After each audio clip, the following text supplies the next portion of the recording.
एक सौतेली माँ की कहानी। एक व्यक्ति की पत्नी का देहांत डिलीवरी के दौरान हो गया था, परंतु किसी तरह बच्चा हो गया था। छोटा बच्चा माँ के बिना कैसे संभाला जाए, यह बहुत ही चिंता का विषय हो गया था। परिवार वालों और सगे संबंधियों के कहने पर उसने दोबारा शादी कर ली। बच्चे को नई माँ मिल गई। अब बच्चे की नई माँ उसे संभालने लगी। बच्चे को भी ऐसा लगा जैसे यह उसी की माँ है। कुछ साल बाद उस युवती को एक बेटा हुआ। अब उसका ध्यान अपने बच्चे पर अधिक रहने लगा। धीरे धीरे उस युवती की दृष्टि में दोष आने लगा और वह दोनों बच्चों में फर्क करने लगी। अब उसे लगने लगा कि इस घर का वारिस तो बड़ा बेटा है, संपत्ति पर भी उसी का हक रहेगा। अब उसे अपने बेटे के भविष्य की चिंता होने लगी। उसने अपने पति को समझाया बुझाया और बड़े लड़के की पढ़ाई छुड़वा दी और घर के नौकरों को भी हटा दिया। अब वह सभी काम उसी से करवाने लगी। बच्चा बहुत छोटा था, वह अभी दूसरी कक्षा में ही पढ़ता था। उसे दुनियादारी की कोई समझ नहीं थी। उसे लगता था कि माँ सही किया होगा और सारा दिन घर का काम करते करते निकल जाता था। धीरे धीरे माँ ने उसे समझा दिया कि उसका असली काम छोटे भाई की सेवा करना है और उसका छोटा भाई उसका मालिक है। बच्चे ने भी माँ की आज्ञा के मान ली और सारा दिन अपने छोटे भाई का ध्यान रखता। अब वह अपने बड़े बेटे को जरा जरा सी गलतियों पर डांटने लगी। बच्चा उसे अपनी माँ मानता था, वह उसे सौतेली नहीं मानता था। उस औरत ने घर में पूजा पाठ का जिम्मा भी बच्चे को दे रखा था और बच्चा बिल्कुल आध्यात्मिक हो गया था। धीरे धीरे बड़ा हो रहा था, उसे समझ में आ रहा था, लेकिन वह किसी से कुछ नहीं कहता था।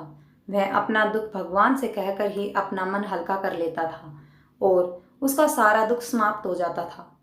वह अपने पिता से बहुत प्यार करता था और वह जानता था कि उसके पिता उसकी स्थिति से बहुत दुखी रहते हैं, लेकिन वह उनसे हमेशा माँ की बड़ाई ही करता रहता था। पिता का होना ही उसके लिए बहुत था, लेकिन लंबी बीमारी के चलते एक दिन उसके पिता का देहांत हो गया। अब वह अकेला हो गया था। अब बस भगवान ही उसके रह गए थे।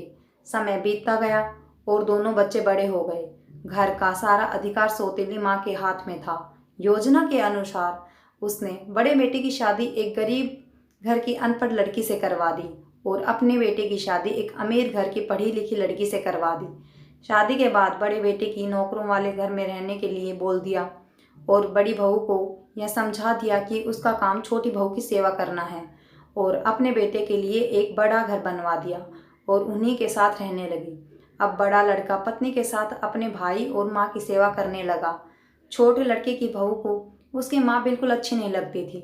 उसे लगता था कि उसे मालकिन होना चाहिए। अब सास बीमार रहने लगी और रात को छोटी बहू को ही अपनी सास की सेवा करनी पड़ती थी। यह उसे बिल्कुल पसंद नहीं था। कुछ समय बाद पता लगा कि सास को छूत की बीमारी हो गई है।